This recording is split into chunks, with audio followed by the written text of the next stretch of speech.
to my very first Midnight Musings.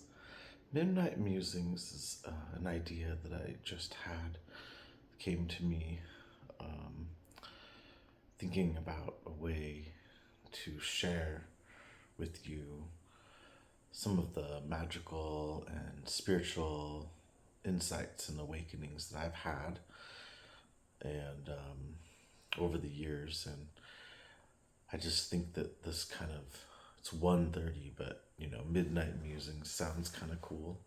Um, but yeah, sorry, the Christmas lights are on. Anyway, giving me a little halo here.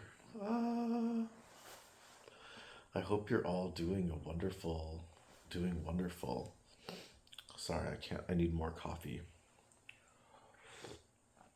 I love to drink coffee late at night. It's maybe a bad habit, but I seem to get so much done in the evening. Researching, doing art, writing, reading, thinking. But yeah, I just wanted to hop on here and see how everyone's holidays went. Mine were crazy. I had all three of my parents' birthdays in November, and then I had Thanksgiving in Eastern Washington with family, and so we traveled there over and back, and then we did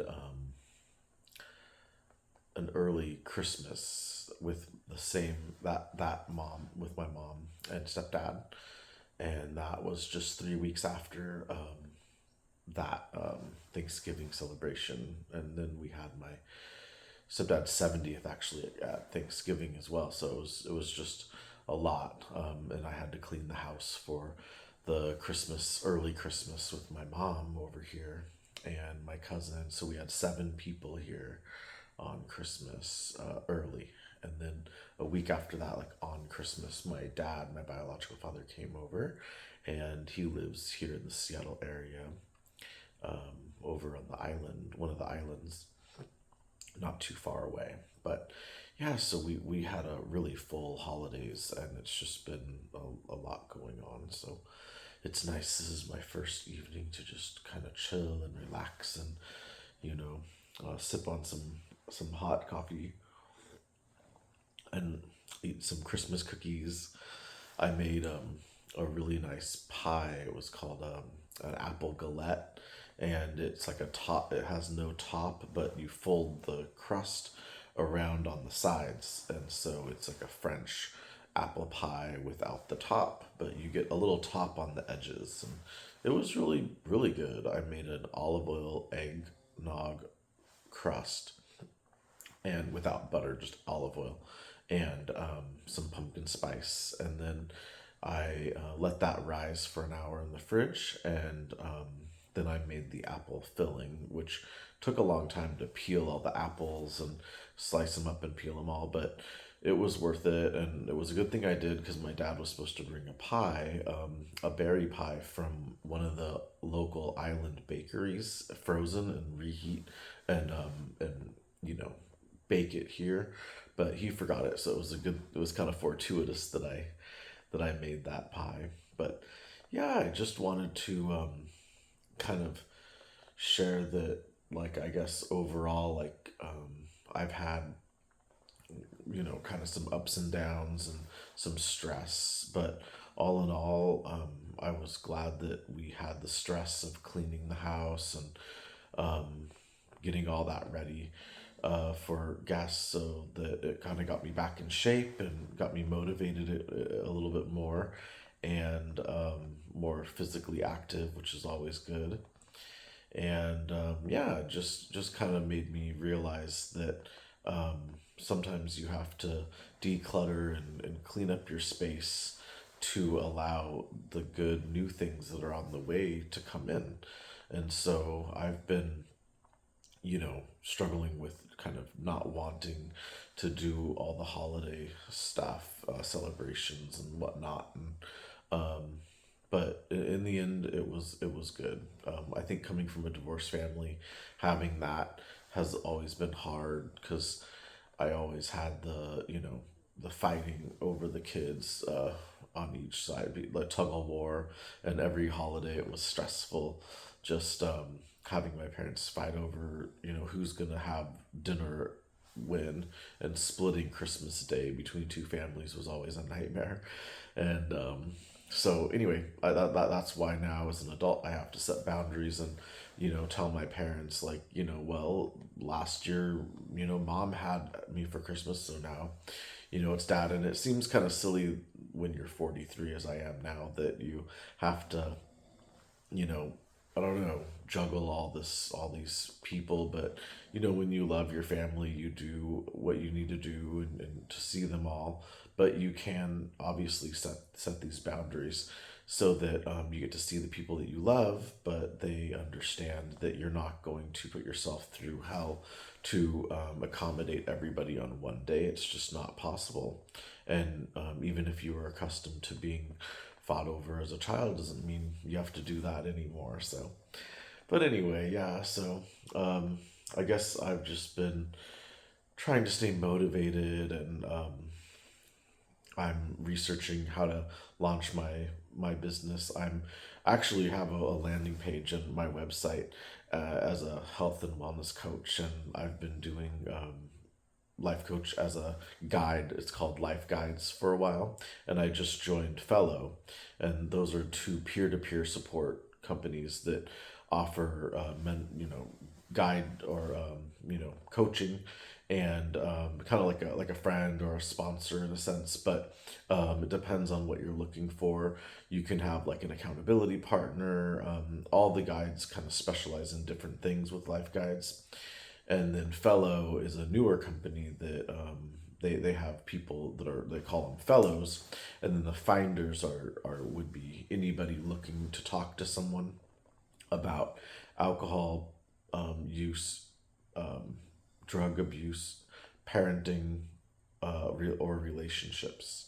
So they have a lot of different 4 topics that they cover, that you can get help for with Fellow. And so I'm on both those platforms, and I have my own business going on too, and I'm writing a book. So I've been trying to stay inspired, and I'm doing a lot of research about just how to earn money through offering valuable products and doing what I'm passionate about, and creating great programs to sell people, to offer as packages or individual sessions, so that I can generate revenue through an authentic, holistic stream of income, with my practice being completely from the heart, and you know coming from me in a genuine, loving way, which is what I'm aiming for. And I think that if I continue to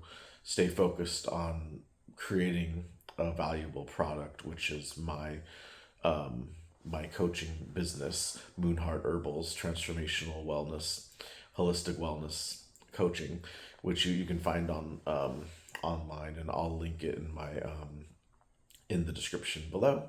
But yeah, I mean, I think that I can definitely continue to see more growth. I've had a pretty busy year with Life Guides, and so I'm excited to get more people there. And they have a paywall there and also on Fellow. So if anyone's interested in finding me there, you can as well, or see the link below to book with me one on one. But yeah, I guess like all the deep insights that I had, you know, are kind of buried here within, that I just know them now and I've internalized them. But I mean, I guess one of the main ones is, I know people don't like the word surrender, but if you I guess accepting that things are the way they are, and if we can enjoy the moment, or try to be in the moment presently, experiencing it for what it is without judgment, then perhaps we can arise to the occasion with a more authentic version of yourself, being your whole complete self in each moment, rather than continuing these old narratives that we tend to habitually tell ourselves through our internal monologue and dialogue, and these patterns that just keep going on and on, that we've almost like a muscle in our brain that we've become so conditioned to exercising, that we have kind of almost like become programmed, and we forget that we are doing this, almost like hypnotized in a trance. So once you wake up from this pattern of thinking that is perhaps negative or not serving you anymore, you can become aware of that. And what's beautiful is when you become aware of the fact that you are not the chatter, you are not the the self talk and the dialogue. And once you can see that, then you have the freedom of knowing that I am not that negative Nancy in my mind. But you can also reprogram that negative self chatter to be more positive and self affirming by using mindfulness, meditation, and self love and forgiveness therapy techniques, which I've been using for a while and has helped me a lot. And so some things that I like to do is like remind myself if I lose my cool, or say something that I maybe wish I would have said a different way, I will forgive myself. And even if I was beating myself up about it, something, or felt guilty about something, which I rarely have happen. But for example, I was cooking, and my dad was asking me about my plant, and cooking Christmas dinner on Christmas Day, and he was kind of going back and forth about how I should take care of this plant that's my bird of paradise, that's grown to the ceiling and might get too big for the kitchen. And I told him what I was going to do, and he said, "No, I think you should do this." And then I poured in a little bit of broth from our soup that we've been making throughout out the week, and adding more to it. And it's a bone broth, chicken legs and veggie soup, and that was what I used for the base in my roast of my beef roast.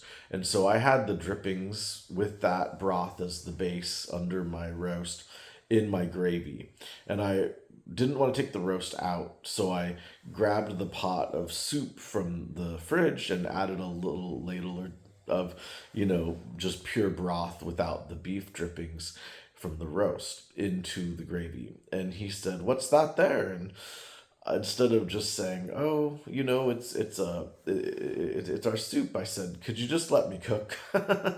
And I see how I was reacting in a way that was negative and defensive, and I see that I was insecure, that he was judging what I was doing, and how I was cooking. But either rather he was or not, either way it doesn't matter. I could have arisen, and even though I felt a little bit interrogated about the plant and how I was gonna do it, um, I guess I could have just not that let that bother me at all, and just been like, yeah, I'm being asked a bunch of questions while I'm trying to make this gravy, and I can't concentrate on how it's going to taste and what I want to put in next while I'm being asked a lot of questions. But it all went fine, and it got a little bit quiet and heavy. And then I said, "Oh, you know what? I just got a little overwhelmed. I'm sorry." And everything was fine, and we had a great night. But sometimes you have to forgive yourself when you're a little bit, when you slip up and you're a little bit negative.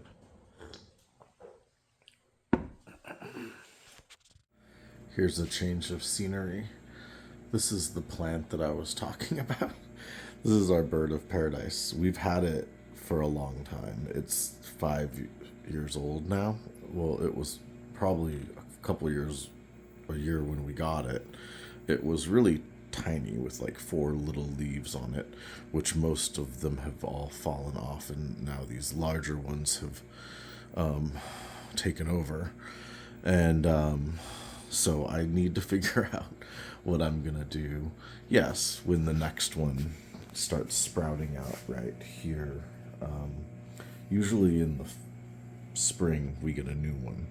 So it usually would have started to come out by now, but usually in July, February is when you know for sure. But it usually every year we've gotten another one, and when this one came, I wasn't sure if we'd get another one, and then sure enough, we got that one, and so the next one is gonna not clear, and it's gonna hit the ceiling, and so yeah, so my plan is to cut the roots off halfway and then take it out, obviously, when it's dry with a tarp around. It's going to be a bunch of work. And cut half or about a third of the roots off to give it bring it down a few inches. Oops, my coffee's done. I'm warming it up, but gonna bring it down a couple inches, few inches, and that should help a little bit. Buy me maybe a year or two of space for those leaves to come out. And then, my dad was saying repot it, which obviously I want to repot it because it's getting too big for this little pot. But if I do that, it'll encourage more growth. So, and outside in Seattle, it might not do so well in our cold winters. I don't want it to die. So for now, I'm just going to let it kind of like deal with the ceiling. And I will cut the roots down and repot it. And I guess that'll encourage it to grow, which I guess is fine. Maybe I can try to get them to start training them to grow differently somehow. But yeah, so that's the bird of paradise. And this is our kitchen. I thought I would turn off the over light. But yeah, we've got our little fairy lights on. And see, we just cleaned the house. It's pretty clean still. We have a little bit of recycling down there. And we just had a big soup, like a veggie soup that was so good with chicken. And so, yeah, so just been enjoying being relaxing now after the holidays, and we still have New Year's, but we don't really have any plans for New Year's. So sorry, I'm getting my coffee, but yeah, thank you for all of you coming here for this midnight musing. I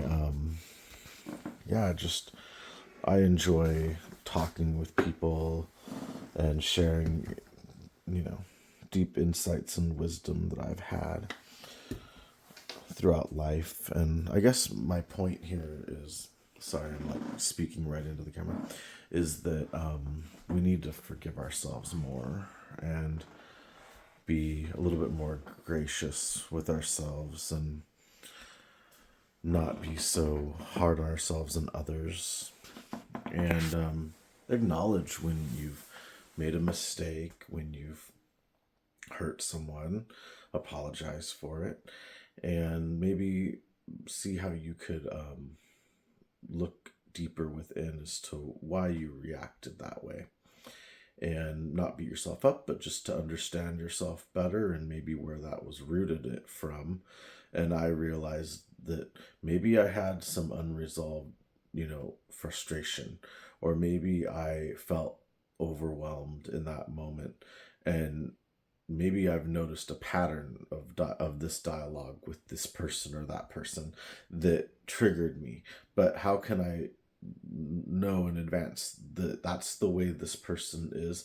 I'm not going to be triggered. How can we have that insight beforehand so that we can become more aware of ourselves in each moment and more autonomous, in a sense, and more free to be the person that we truly are and want to be for others, rather than the person that we've grown to be and conditioned to be through our trance-like state of just, having that negative Nancy, that self chatter that sometimes dictates and changes you and sculpts you into a version of yourself that you believe based upon the self narrative that's negative, that's not self-serving. And so when you can become more self-loving and forgiving and grateful and thankful for what you have in your life, and start implementing this slowly on a daily basis and saying, I love you all the time in the mirror to yourself at first, until you really do love yourself and you can look yourself in the mirror and say, wow, I love myself. I'm a beautiful person. Then you can get to this state where, and obviously I'm not there all the time ever, all the time, but it's a state that you are trying to be in more often than not.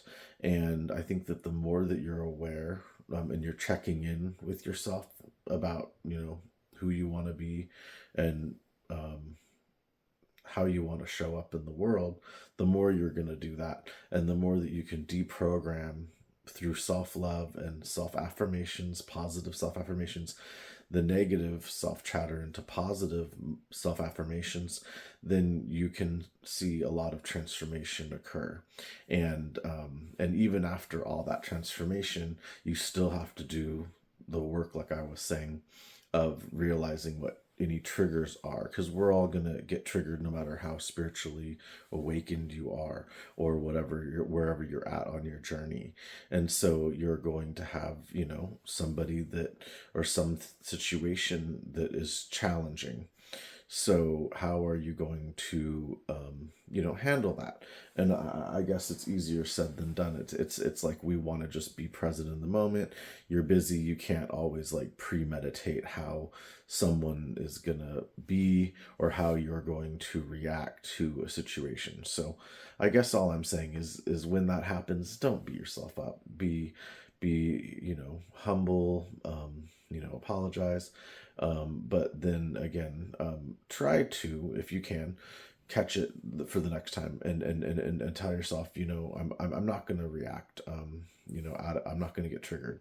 And a lot of times it's not even what we think it is. It's just somebody, being them, and maybe it's annoying to us, or it's bothering us, but it might not really seem like an issue to them. So it's all interesting how our perspective changes. One person's reality is different based on their perspective, and yours is so different based on yours. So it's really, when you think of it, how subjective reality can be. Um, I mean, yeah, there is like what really happened, but really, since it's so subjective, I guess you can really take of it what you want, and the main thing is that you learn, and that you evolve and not devolve in life. And so everybody is playing the game through their own VR headset, and we're all gonna have our own unique perspective on it. So I guess my point is that everybody can be right and everybody can be wrong. That doesn't really matter. What matters is that you're able to bounce back, and which we did, and we just jumped right back into having a wonderful Christmas celebration, and chatting and having fun.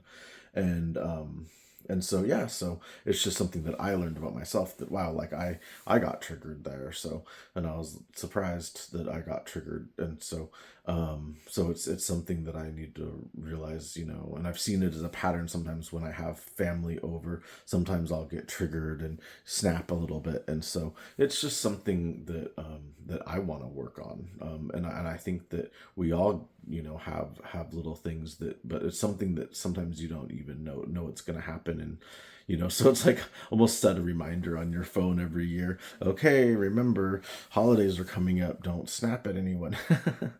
But yeah, but I'm never like a mean person, as you can probably tell. I'm like a very nice, sweet person. And it just, I think when I'm just like so tired, and you're doing all this work and cooking, it can get kind of overwhelming after cleaning and everything. So, but yeah, I've had a year of being like dizzy from 2 years of actually suffering from tinnitus and dizziness after a car accident, and so I was rear-ended by a GMC in a Malibu, and was not a pleasant experience. Spun around 180, and have been suffering from vertigo, dizziness, and tinnitus, and just not been feeling well. And before that accident, I was actually feeling dizzy anyways. For some reason, I just started getting dizzy out in public, and I was trying to figure out why. And then I got hit in a car accident, and trying to turn into a parking lot, and this guy just rammed me. And so it was very shocking, and it's been 2 years, and I'm still feeling weird. So we haven't been hosting, and our house got a little bit cluttery, but now it's nice, and surprisingly, I feel a little bit better after just doing all this work, and trying to get the house in order. So sometimes just doing something that's out of your comfort zone can actually really benefit you, but then you also have to set your boundaries and know what your body can handle. And so I paced myself, and every 4 days or so I would get back into, like, I'm kind of an all or nothing, so I'll go like 4 hours hard just cleaning, and then take like a 3 day break or 4 day, and then maybe on the fourth, after 3 days, go back at it. And so that's what we did for 3 weeks, and just was cleaning. And so yeah, so I'm exhausted. But anyway, happy holidays and happy New Year's, and just wanted to um, jump on in and share just some, you know, things that kind of came to me. And I have more, obviously, um, insights that came to me over the year that I will try to retrieve and share with you guys as I remember them. And anything new that comes up, I might start doing, these more often. So please check back, and I'd love to be able to share more of my experiences with you guys. Well, thanks for listening, and thanks for joining me for another, or my very first, Midnight Musings. Blessings. Cheers. This is our living room right now. I don't have all the lights on right now. I have these icicle lights are off right now, but they are really cool. And then some lights on the window are out, but yeah, this is where I was talking. As you can tell, I like my orchids and my plants.